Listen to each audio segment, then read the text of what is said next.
まいちゃん始まりました。はい、今日はですね、皆さんにこの間インスタグラムでいただいた質問をお答えしていこうかなと思っております。題して質問に答えよう。たくさん質問いただいてありがとうございました。いろんなね質問があったのでね、お答えしていこうと思います。まずこちらの質問からお答えしようと思います。いつも萌さんのように笑顔でいる、ストレスをためない秘訣はありますか？by 20代主婦の方からいただきました。ありがとうございます。何でしょうかね。笑顔でいる秘訣はやっぱり2つ選択肢があった時に楽しい方を選ぶっていうのはね意識してます。気乗りしないなっていうことでスケジュールがいっぱいになってしまうと自然と笑顔も減っちゃうような気がするので、極力楽しい方一日も楽しいことをいっぱいにできるようにとか、今度この予定があるから楽しみだなとか、そういう風に思えるようにっていうのは心がけていますかね。ですね。ストレスをためないか、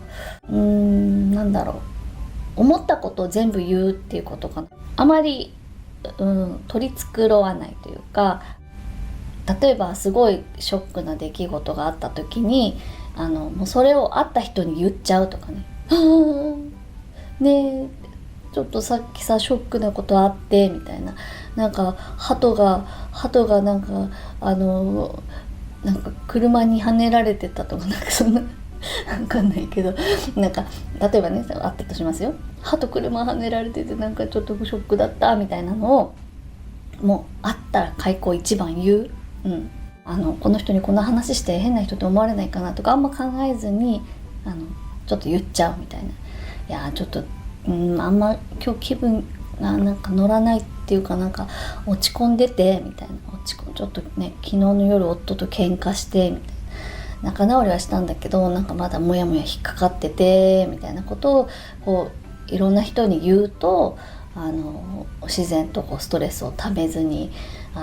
生きれてるかなというふうに思います。だからあんまりクソみたいなあの時のあれがこうでこうでとかってあんま引きずらないっていうか、すぐ忘れちゃう。すぐ忘れるのをやっぱりその時々で発散してるからだなって思います。はい、ありがとうございます。では続いての質問いきましょうね。シンガポール在住だと、日本と同じ食材特に野菜が少ないと思うのですが、どのようにレシピ考えてますかというねご質問ありがとうございます。そうですね、食材ね確かに手に入りにくいなって思います。最近ちょっとルーティンになってきてるのが、週に1回は日系のスーパーに行ってそこで買いだめするっていう日課を作ると意外とストレスなくというか、突然慌てて買いに行かなきゃっていうちょっと気持ちが焦る感じがあるんですけど、それが少なくなったかなと思います。週に1回買いだめちょっとして、でそのある野菜とか、お肉とかお魚とかの中からできそうなものを作るみたいな感じかな。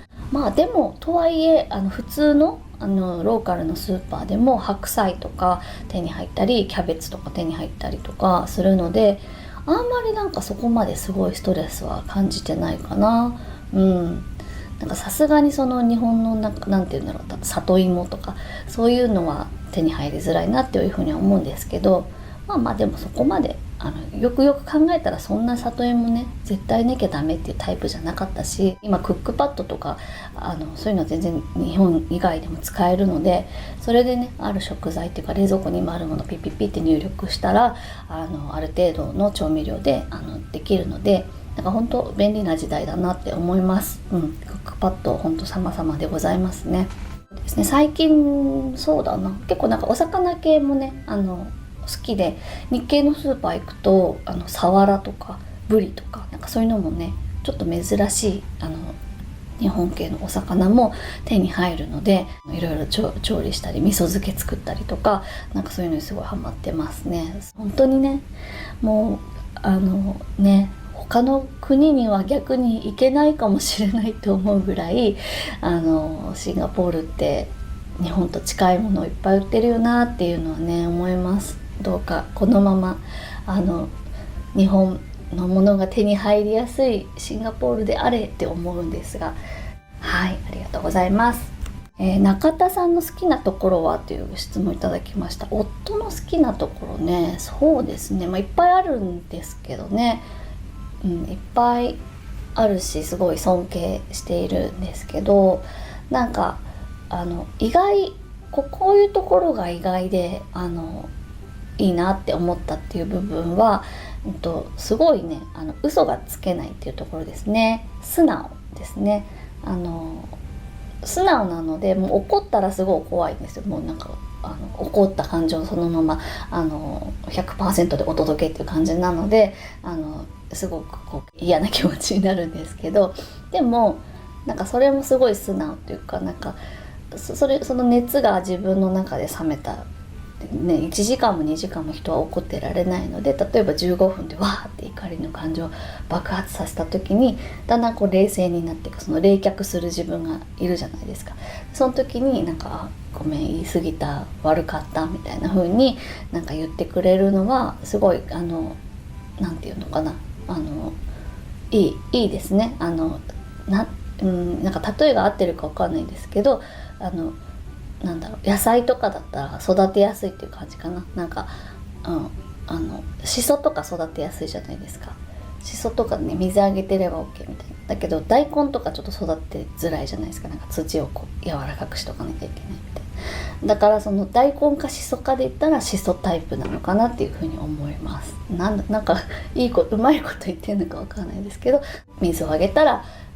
ちゃんとこういい野菜をこう実らしてくれるので、はい、なんか助かるなっていうふうに思います。あとなんか何でもこうご飯を美味しいって言って食べてくれるのがいいですね。さあ続いての質問いきましょう。お子さんの語学教育英語中国語の方針について伺いたいです。質問ありがとうございます。そうですね、今子供はインターナショナルスクールに通っていて、で英語で授業を受けて、で友達もみんな英語喋ってっていう環境なんですけど、毎日1時間ずつ中国語の授業があるっていう、中国語も毎日一応触れている時間があるっていう感じなんですけど、今すごく悩んでるのが、その日本語をどれぐらい維持させたいかっていうのが悩んでます。やっぱりどんどん英語がこうメインになってきて、例えば読み書き漢字とかの部分がどれぐらい維持させたらいいのかなっていうふうには悩んでいて、でなんか聞いた話だと、小学校5年生までの漢字が、書けると社会人に出てからもあまり苦労しないと。なのでちょっと小5の部分まではこう親が頑張って教えようかなっていうのはね、親がサポートしたりとか、あとはそういう塾とかなんか教材とか重点的にねやってサポートしてあげたいなっていうふうには思ってます。で、中国語に関して言うと、日本語で漢字をやっている分結構本人たちはアドバンテージを感じているみたいで、日本語の素養がある程度あるから、例えば川の字だったらいきなり英語の人が川っていう漢字を見てもなんか棒が3本だなみたいな風にしかならないですけど、一応その意味はね分かっているので、なのですごくね中国語には私得意なんだみたいな風に自慢げに返ってくるので、そのまま得意だっていう風に思い込んでもらって、その能力を伸ばしてほしいなっていうふうに思います。ここまで必要性というかね、絶対その中国語ができなきゃダメっていう世界ではないので、中国語にもある程度こう慣れ親しんでますよっていうふうになってもらえたらいいなって思っています。であとはまずはやっぱり一番最初に習得してほしいのは英語ですかね。すごいね、語学についてはもうすっごい悩んでますし、日本人で来てシンガポール在住の方それぞれみんな考え方が違ったり、どれぐらいのバランスをねどれぐらいでこう維持していくのかっていうのはすごい悩ましいなって思っているところです。はい、あともう一つ、海外に住みながら文化の違いにストレスを感じてしまいます。どのように乗り越えたりしていますかという質問ですね。確かに文化の違いありますね。なんか日本だとやっぱあんまり言わなくても伝わるみたいな部分ってあるじゃないですか。なんかそれが本当素晴らしいなって思ってるんですけど、本当にシンガポールだともう自分のやってほしいこととか全部言わないと全然通じないんですよね。だからすごい確認とか2回ぐらいしたりとかメモにしてね渡したりとかリマインドメール送ったりとかね、そういうので結構なんか大変っていうかなんか分かってくれよみたいな風に思ったりするんですけど、そういう部分がやんなきゃワンアクションこっちから取らなきゃいけないっていうね、で取んなかったら私の責任みたいな風になっちゃうので、そういう部分ではすごいねストレスというかね、なんか大変疲れるなみたいな風に思ったりするんですけど、乗り越えたりしてますかっていうのは本当言うですよね。ちょっとこう人鎧かぶってというかですね、武装してというか、その攻撃的なわけじゃないですけど、ちょっとこうやって頑張るっていう気持ちの表現という意味で人鎧かぶって強い私で主張するっていうのが私のストレス回避法というかね対処法だったりするんですけど、あとはどんな文化の違いを感じてらっしゃるのかな。ある意味、その日本だと、なんか察してみたいな部分、察し合ってその相手と相手のこと間合いみたいなのを大事にして相手はこうしてほしいのかなっていうのも言われなくても察しなきゃいけないっていう部分がすごいこう時にはしんどいなって思う時もあったりするんですけど、逆にこう言わないと伝わらないっていう部分は相手から変な詮索されたりとかそういった部分がない部分では私は気楽に感じているなっていうふうに思いますね。あとはもうしょうがないっていうかなんかすごい寛容になっている自分も感じるなっていうふうに思います。なんかちょっとね相手がしてしまった失敗とかその大怪我とかそういうことにならなければ全然ね生きていられるので、なんだろうな、そういうふうに許せるっていう自分になっているのがすごい海外に来て成長させてもらってる部分だなっていうのは思いますね。だからすごいねこう器というか寛容さがね自分の中でブワーってね海みたいに広がっていって、もうちょっとやそっとのことじゃね全然もうなんか怒ったりとかあんまりしなくなったかなっていうふうに思いますね。移住したての頃はなんでなんだろうみたいななんか思ったりもしてたんですけど、なんかその寛容な部分が広がってるのがね、なんかやっぱ海外来た日本人の方とお話しすると皆さんそうおっしゃるんですけど、その寛容の海みたいなのがわーってね広がって誰でも許せるっていうね気持ちになってきているなって思います。はい、ということで本当に他にもいろんな質問をいただいていたのでまたねこの企画が好評であれば、また質問タイムもね設けたいなと思いますので、またお付き合いください。ということで萌ちゃん以上になります。ありがとうございました。